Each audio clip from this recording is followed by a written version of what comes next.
আসসালামু আলাইকুম ভিউয়ার্স, কেমন আছেন সবাই? আশা করছি আল্লাহর রহমতে সবাই ভালো আছেন, সুস্থ আছেন। আমি আলহামদুলিল্লাহ ভালো আছি। তো আজকে প্রথমেই আমি ডিম সেদ্ধ দিয়ে শুরু করছি আমার রান্না। তো ডিমটা সেদ্ধ করে নিয়ে ফুলকপি ছিল একটা বাসায়, সেই ফুলকপিটাও কেটে কুটে নিয়ে তারপরে ভেজে নিচ্ছি।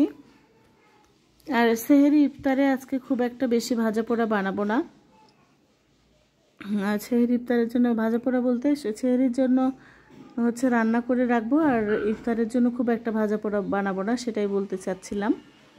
তো ডিম সেদ্ধ করে নিয়েছি, ফুলকপিও ভেজে নিয়েছি, এখন হচ্ছে ডিম রান্না করব। তো আজকে একটু অন্যরকম করে ডিম রান্না করব। ফ্রিজে অল্প অল্প করে সবজি ছিল, একটু মিষ্টি কুমড়া, একটু হচ্ছে পেঁপে, তার সাথে একটু আলু দিয়ে ডিমটা রান্না করব। ডিমটা যদি আলাদা করে রান্না করি, তারপরে সবজি যদি আলাদা করে রান্না করি, তাহলে তো সেগুলো আর শেষ হবে না। তো ভাবলাম যে দেখি এরকম করে রান্না করলে কেমন হয়, আর এরকম করে রান্না করে খেতে কেমন হয়েছিল সেটাও আপনাদের সাথে শেয়ার করব। আশা করছি শেষ পর্যন্ত আমার সাথেই থাকবেন। তো প্রথমে পেঁয়াজগুলো ভেজে নিয়ে তার ভিতরে একটু জিরা ফোড়ন দিয়ে দিলাম, আর কয়েকটা কাঁচামরিচও দিয়ে দিয়েছি। এখন হলুদ, লবণ, মরিচের গুঁড়া, বাটা মশলার মধ্যে ছিল পেঁয়াজ, রসুন, আদা, জিরা বাটা। এখন মশলাটা ভালোভাবে কষিয়ে নিয়ে সেই সবজিগুলো দিয়ে দেব।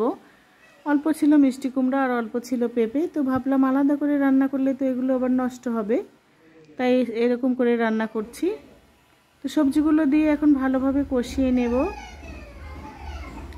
আর সবজির ভিতরে আরেকটা জিনিসও দিয়ে দেব, যেটা দেওয়ার কারণে সবজিটা আরও বেশি টেস্টি হবে, সেটা হচ্ছে মসুরের ডাউল।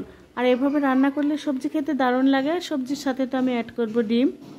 তো মসুরের ডাউলটা দিয়ে ঢাকনা দিয়ে কিছুক্ষণ ঢেকে রেখে দিলেই হচ্ছে ডাউলটা কিন্তু অনেক সুন্দর করে ফুটে যাবে। তারপরে আমি এখানে ঝোলের পানি দিয়ে দিচ্ছি।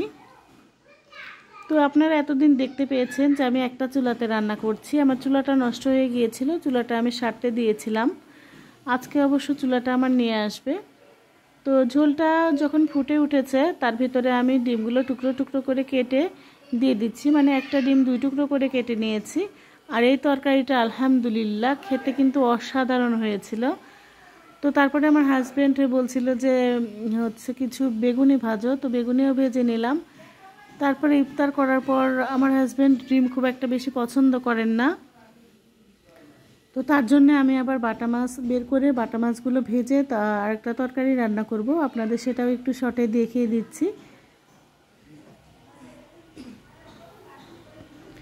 তো মাছগুলো একটু হালকা করে ভেজে নিয়ে তারপরে মশলা কষিয়ে নিয়ে তার ভিতরে একটা টমেটো, একটা বেগুন আর 2টো আলু দিয়ে ভালোভাবে কষিয়ে নিয়ে এখানে কয়েকটা মাছ দিয়ে দেব। তো নিজেদের কথা চিন্তা করলে তো হবে না, যে উপার্জন করে সংসারের কর্তা তার কথাও তো চিন্তা করতে হবে। তো আমার হাজব্যান্ড যদিও বলছিল যে দরকার নেই, তারপরে আমি ভাবলাম তার তো আবার ডিম খুব একটা বেশি পছন্দ নয়, তাই তার জন্য আবার এরকম করে একটু তরকারি রান্না করে নিচ্ছি। আর এই ধরনের মাছের তরকারি আমার হাজব্যান্ড খেতে খুব পছন্দ করে। মোট কথা ঝোলের তরকারি তার ভীষণ পছন্দ। আমরা তো ইফতারে হোক আর সেহরিতে হোক একটু হচ্ছে সেদ্ধ কিংবা ভর্তা ভাজি এগুলো খেতে পছন্দ করি। উনি খুব একটা ভর্তা ভাজি খেতে পছন্দ করে না। যতই ভর্তা ভাজি থাকুক, আমার পাশাপাশি ঝোলের তরকারিও থাকতে হবে তার জন্য। তো অল্প করে মাছ দিয়ে আমি হচ্ছে তরকারিটা রান্না করে নিচ্ছি। আর এগুলো হচ্ছে সেহরির সময় উঠে আমি আরও মুচমুচে করে ভেজে নেব, আর তরকারির ঝোলটাও আরও হচ্ছে কমিয়ে নেব। এই ছিল আমার আজকের ভিডিও। সাথে থাকার জন্য আপনাদের অনেক অনেক ধন্যবাদ।